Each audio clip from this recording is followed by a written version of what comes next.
world drowning in endless streams of information, from news alerts to social media feeds, our minds face a paradox. More information should mean more clarity, yet, paradoxically, it often leads to overwhelm, confusion, and intellectual surrender. This isn't just a personal struggle, it's a collective one. Economists call this phenomenon rational ignorance, the idea that sometimes it's simply more practical not to fully understand complex issues.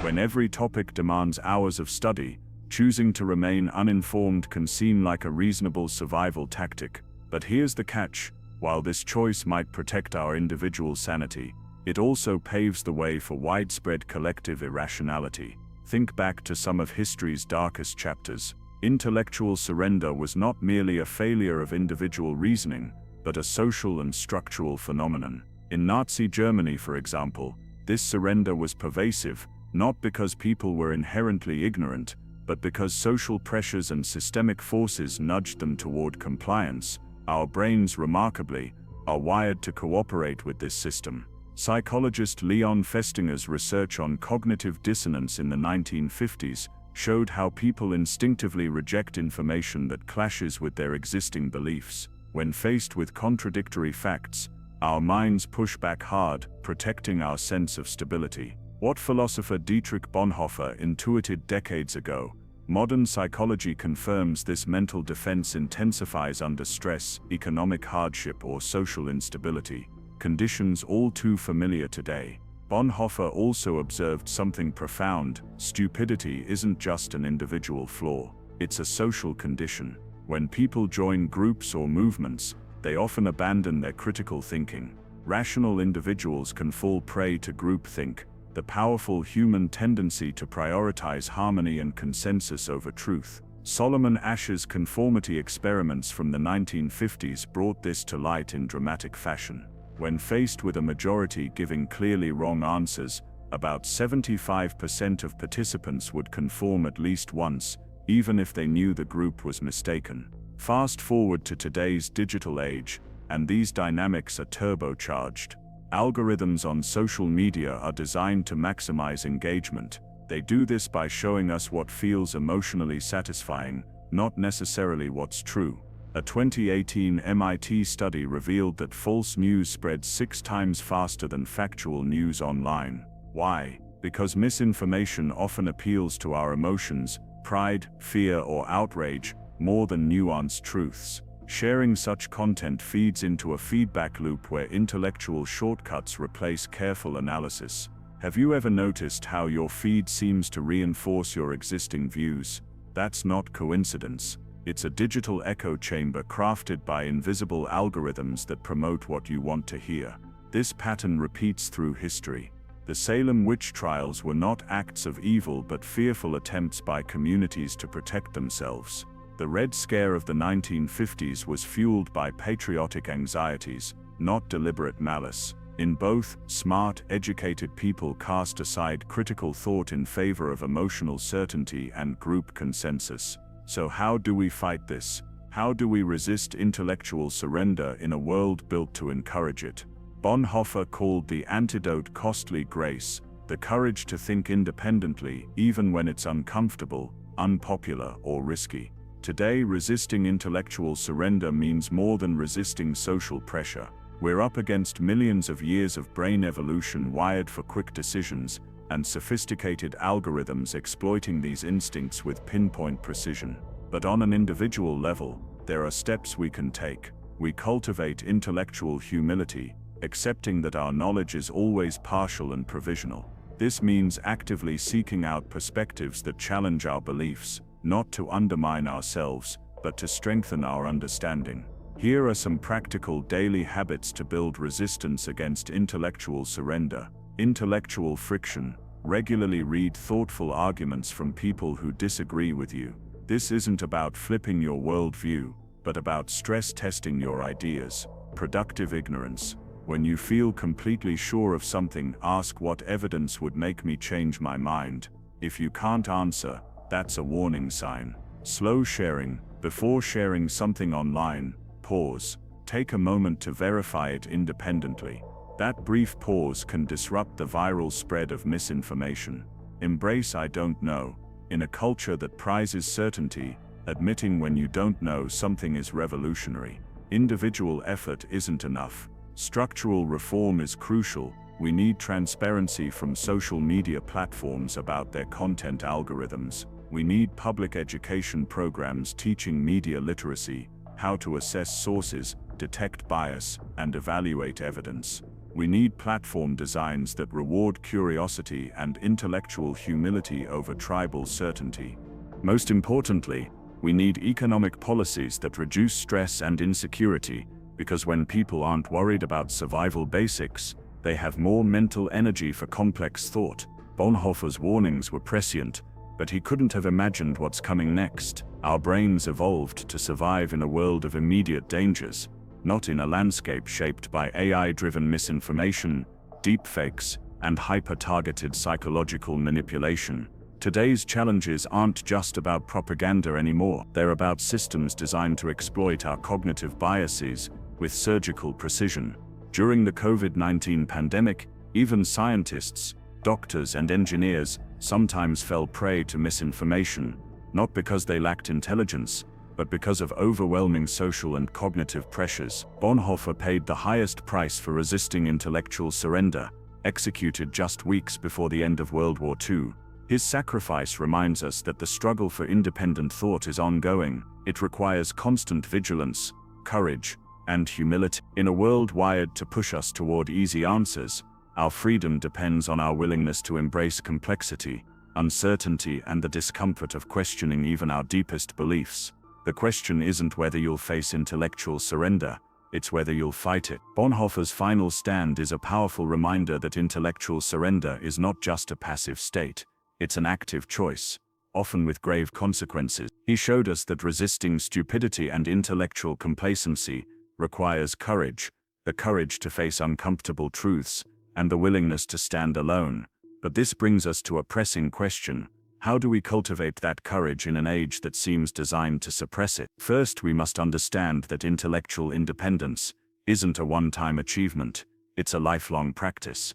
It's about cultivating a mindset that embraces uncertainty, welcomes complexity, and resists the seductive simplicity of easy answers. Philosopher Hannah Arendt spoke of the banality of evil, highlighting how ordinary people become complicit in horrific systems, not because they are evil themselves, but because they stop thinking critically. Today, this banality of intellectual surrender can look like uncritical acceptance of the viral opinion, the trending hashtag, or the celebrity endorsement. So how do we combat the banality of intellectual surrender in our daily lives? One crucial step is cultivating what psychologist Carol Dweck calls a growth mindset. This is the belief that our intelligence and understanding can be developed through effort and learning, rather than a fixed trait we either have or don't have. A growth mindset fuels curiosity and resilience against misinformation and groupthink. Secondly, we need to reclaim patience. Our brains evolved for fast, survival-oriented thinking, but philosophy teaches us the value of slow thinking, deliberate reflection before judgment. Nobel laureate Daniel Kahneman calls this System 2 thinking: slow, analytical, and effortful. Practicing this kind of thinking regularly is like training a muscle. It strengthens our resistance against intellectual shortcuts. In practical terms, this might look like setting aside time each day for reading beyond headlines, engaging in conversations that challenge, not just comfort, our beliefs, reflecting on our cognitive biases openly and honestly. Moreover, community matters. Bonhoeffer's tragic example shows the dangers of isolation in the face of overwhelming pressure. Intellectual courage thrives not only in solitary reflection, but in dialogue with friends, mentors, and even respectful opponents. Finding or building communities that prize truth over comfort creates a protective social environment against intellectual surrender. But individual and community efforts, while vital, face systemic barriers. The architecture of our information ecosystem incentivizes speed, sensationalism, and emotional resonance over careful truth-seeking. The economic model behind social media, with its relentless drive for engagement, exploits our cognitive vulnerabilities. So what can structural change look like? It starts with reimagining how we design our digital spaces. Instead of platforms optimized for addiction and polarization, we need spaces that encourage critical thinking and intellectual humility. This could mean algorithmic transparency, promoting diverse perspectives, or rewarding thoughtful discourse over viral outrage. Educational reform is also crucial. Teaching media literacy and critical thinking skills from an early age equips future generations to navigate complexity rather than flee from it. And perhaps most importantly, economic security forms the bedrock of intellectual freedom. When people aren't drowning in anxiety over basic needs, they can afford the mental space to question, to learn, and to resist oversimplification. The philosopher Jean-Paul Sartre famously said, "Freedom is what you do with what's been done to you." Our current moment, with its dizzying flow of information and unprecedented technological power, presents both an immense challenge and a profound opportunity. We can choose intellectual surrender, trading away our critical faculties for comfort and certainty, or we can choose costly grace, the difficult, often lonely path of thinking independently, resisting easy answers, and embracing complexity. This choice defines not only our individual lives, but the collective fate of our society. As we face this decision, it's worth remembering Bonhoeffer's last words, which echo as a call to all of us. Whoever stands by a just cause cannot be silenced. In a world where the forces pushing us toward intellectual surrender are stronger than ever, standing by a just cause, truth, reason, and thoughtful independence is the most radical act of resistance there is. But before we close, let's pause and reflect on why stupidity, or rather, intellectual surrender, can be so seductive. Why do so many of us fall into the trap of passive acceptance, even when we know better? Part of the answer lies in fear. Fear of conflict, fear of being wrong, fear of isolation. It's easier, after all, to echo the dominant narrative than to stand alone questioning it. This is not weakness. It's a survival mechanism deeply embedded in our social nature. Humans are wired to seek belonging, and belonging often demands conformity. But here's the paradox. True belonging, the kind that sustains the soul and the intellect, requires authenticity, the courage to be different, to hold difficult truths, to wrestle with complexity. Philosopher Søren Kierkegaard called this the dizziness of freedom. When faced with the vast landscape of choice, including the choice to think independently, we often feel overwhelmed, disoriented, or tempted to retreat into comfortable ignorance. So what can we do when the dizziness threatens to paralyze us? We take it one step at a time. Intellectual courage is not a heroic act performed once and for all. It's a daily practice of choosing to engage rather than withdraw, to question rather than accept, to listen rather than dismiss. Let's look at some practical ways to nurture this courage. Question your assumptions. Begin with the beliefs you hold most dearly. Ask yourself, why do I believe this? What evidence supports it? What might challenge it? Embrace complexity. Resist the urge to simplify issues into black and white. Reality is messy and nuanced. Learning to tolerate ambiguity is a key to intellectual maturity. Read widely. Don't just stick to sources that confirm your view. Dive into perspectives that unsettle you.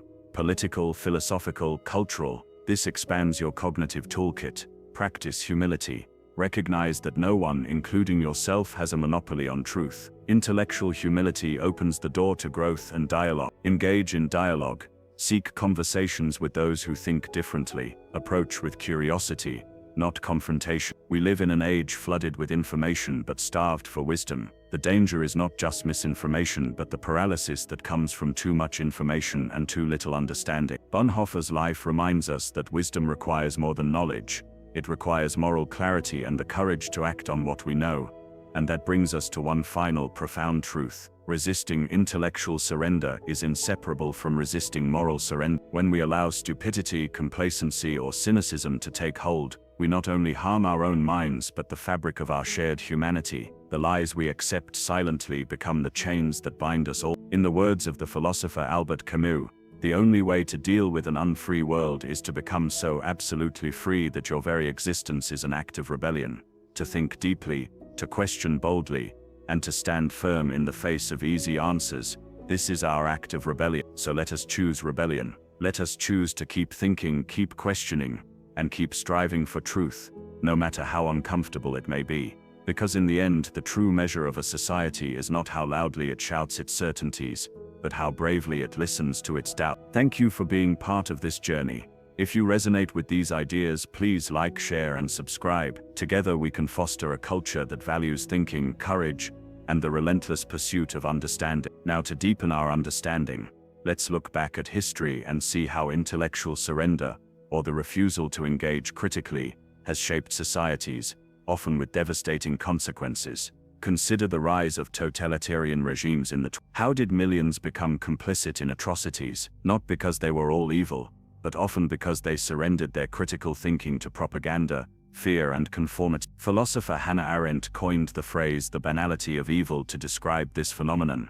how ordinary people, by simply following orders and not questioning authority, became agents of destruction. This chilling concept reminds us that stupidity isn't just about ignorance, it's about the abdication of moral and intellectual responsibility. But history also offers examples of courageous individuals who refused to surrender. Take Socrates, for instance. In ancient Athens, he famously questioned the status quo, challenging everyone to examine their lives and beliefs. His relentless questioning earned him both followers and enemies, ultimately leading to his death sentence. Socrates' courage teaches us that true wisdom begins with recognizing our own ignorance. "I know that I know nothing," he said, a humble admission that invites us all to embrace the discomfort of not having all the answers. Moving forward in time, consider the example of Galileo Galilei. Despite immense pressure from the church and society to conform to the accepted cosmology, Galileo persisted in defending the heliocentric model. His struggle was not just scientific but deeply philosophical, a fight for the right to question authority and pursue truth. These examples underscore a vital lesson. Intellectual courage often comes with risk. It demands sacrifice, patience, and persistence.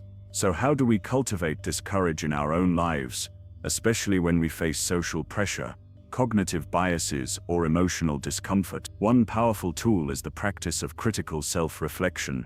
Let me invite you now to take a moment, pause this video if you wish, and reflect on these questions. What are some beliefs or opinions I hold that I rarely challenge? How do I react when someone questions my views? Am I more afraid of being wrong or of losing acceptance? What steps can I take to seek out ideas that unsettle me? Answering these honestly is the first step toward intellectual liberation. Next, let's talk about the role of intellectual community. Surrounding yourself with people who value critical thinking and open dialogue is crucial. In a healthy intellectual community, it's safe to voice doubts, make mistakes, and grow. These spaces serve as laboratories for thought, where ideas are tested and refined. If you don't have such a community yet, consider joining or creating one, whether it's a book club, an online forum, or a local discussion group. In our digital age, the challenge is to avoid echo chambers, online spaces that only reinforce our biases. Actively seek out diverse perspectives, engage respectfully with opposing views. This isn't easy, but it's necessary. Finally, we must acknowledge the emotional dimension of intellectual surrender and courage. It's tempting to stick with simple answers because they feel safe, but true growth happens in the tension between comfort and challenge. Philosopher Martha Nussbaum reminds us that cultivating emotional resilience, the ability to sit with discomfort, uncertainty, and even doubt, is essential for intellectual courage. To build this resilience, practice mindfulness, meditation, or any form of self-awareness that helps you notice when you're retreating into mental shortcuts or defensiveness. Remember, courage is not the absence of fear, but the decision to act despite it. So as we draw this extended reflection to a close, here's a final invitation. Become a warrior of thought in a world that often prefers warriors of certainty. Stand firm, not just for what you know, but for the pursuit of what you don't yet understand. In the words of the great American philosopher Ralph Waldo Emerson, "Do not go where the path may lead. Go instead where there is no path, and leave a trail. Be that trailblazer." Thank you for walking this path with me. If you found value in this exploration, share it with someone you care about.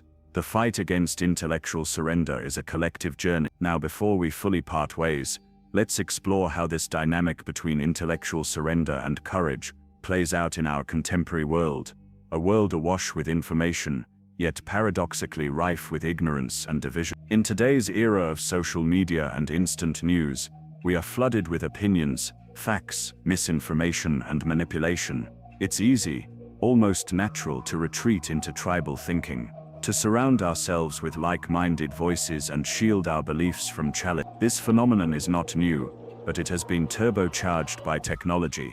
As philosopher Byung-Chul Han warns, we risk living in a society of tiredness and exhaustion, where the pressure to perform and conform drains our mental energy, leaving little for genuine critical thinking. Our digital environment often rewards outrage over reflection, certainty over curiosity, speed over depth. So how do we resist this tide?